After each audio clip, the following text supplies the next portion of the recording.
Résolution de problèmes stoichiométriques. Partie 1. La lecture molaire d'une équation. Si tu trempes un ruban de magnésium dans une solution d'acide chlorhydrique, le ruban va se dissoudre en solution et il y aura des petites bulles de gaz qui se forment.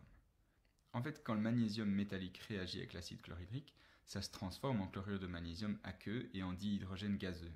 Wouhou! Super! Mais au-delà du truc marrant de voir des bulles, on pourrait se demander, si je dissous 10 grammes de magnésium, c'est quoi le volume de dihydrogène qui sera dégagé? Et ce type de questionnement va même bien plus loin que ça. Si tu es responsable de produire des médicaments, par exemple, c'est quoi la quantité de réactifs que tu dois mettre pour pouvoir produire les quantités de médicaments nécessaires? C'est super important comme question en fait. Et pour répondre à cette question, on va apprendre ce qui sera probablement l'un des outils les plus importants et les plus utiles de ton parcours en chimie. C'est la méthode de résolution de problèmes stoichiométriques.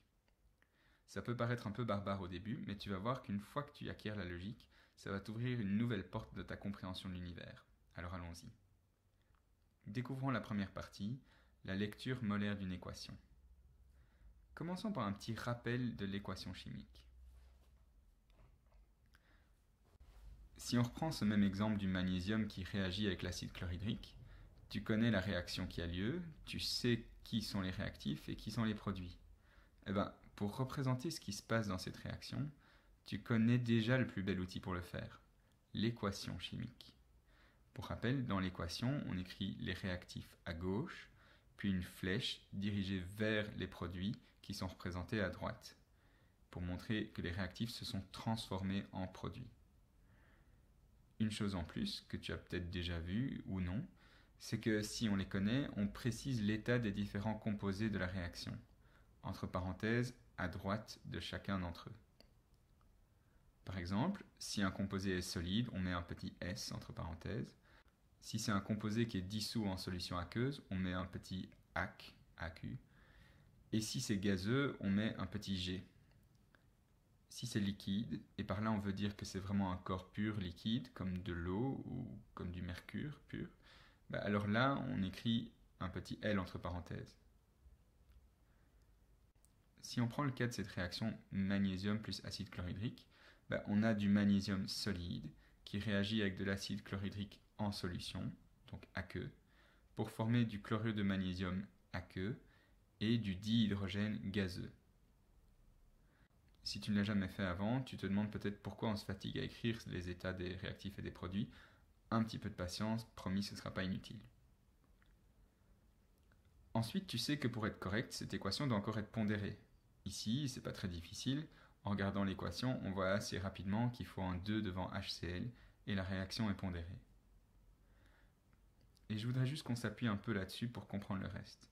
Ce que dit cette équation, c'est donc à chaque fois qu'un atome de magnésium réagit, il réagit avec 2 molécules d'acide chlorhydrique pour former une molécule de chlorure de magnésium aqueux et une molécule de dihydrogène gazeux.